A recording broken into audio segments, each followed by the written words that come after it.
Hi. I get asked all the time, which I enjoy answering questions, by the way. So I just thought a video would be a really fun way because there's nothing more than I enjoy than recording myself. Uh, but anyway, to get to the point, Zillow has Zestimates. Zillow.com has Zestimates, and they're an estimate of value. And I get asked frequently, is my Zestimate accurate? And sometimes I'll ask, well, are you happy with it? Are you not happy with it? And so that usually starts the conversation. So what it boils down to is just a few different things. Number one, the most important thing is that is Zillow looking at, or is there enough properties that have sold in a recent period of time?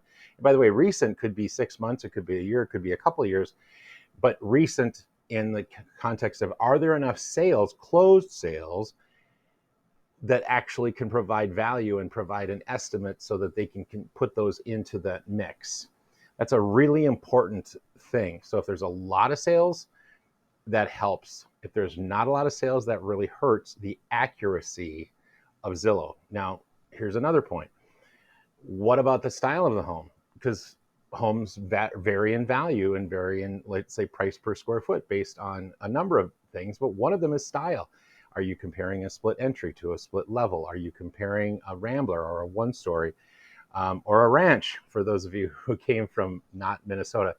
A two story, what kind of home is it? And are there enough of those sales of that type of home in your immediate area, in your city, in your zip code, maybe even your school district, that are going to provide enough value? And of course, they'll look at, roughly the same year builds and roughly the same size lot and all these different things. So the more continuity the data has, those recent sales, the higher the likelihood the Zestimate is accurate. So that's very, very cool. Another thing that affects it dramatically is the amount of remodeling, renovation, updates, and the quality of those renovation and updates, in when they were done. I went into one home and I was asking the gentleman, tell me about the updates that you've done in the last, I think it was 37 years. And he talked about a roof and he talked about some windows and some siding, which is all great. And then I said, well, how about the interior? And he said, well, I got a new dishwasher about 11 years ago.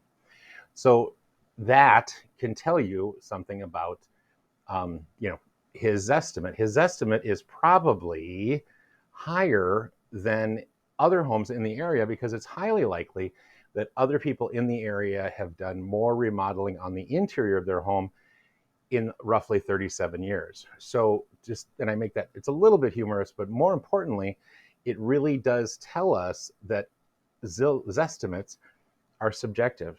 And just like value is sometimes subjective, you have to compare apples to apples. So if there's a lot of apples and there's a lot of Macintosh, okay, and there's all of a sudden a bag of Honeycrisp, okay, that Honeycrisp is going to look really, really good, and it might be undervalued because everybody's been so used to eating Macintosh.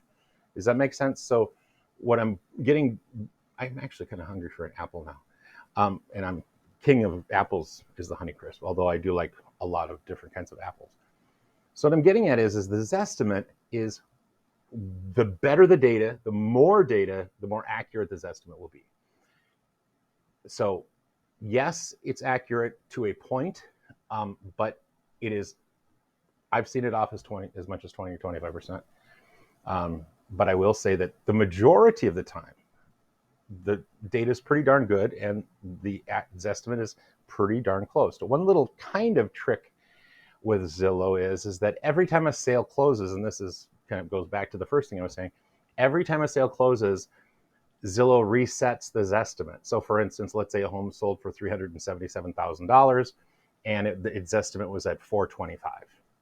Well, lo and behold, the Zestimate changed because it just sold. So there's a kind of a bedrock of value for that home at that time. And it makes sense, so it resets to right around or right at that Zestimate. And then it starts, jiggling back and forth based on all the other variables. So I love Zestimates. I argue with potential sellers and sellers with Zestimates all the time, but I also have some fun with them because, I can show them the comparables that are not in a Zestimate, that have been an actual bona fide market analysis that I will do, or I do for people. By the way, I do that for people all the time, and they haven't hired me or paid me for that. I just simply do it because it's a value add, because I want your business at one point in time when you're ready to sell. But in short, Zestimates, they're sometimes high, sometimes low, and sometimes they're not even close. Hope you're having a good day, and thank you for listening or watching this video. And if you want to push the like, and you can subscribe if you really want. But more importantly, I do want to provide value, and I focused my career and my reputation on providing value long before the sale. Have a great day. Bye-bye.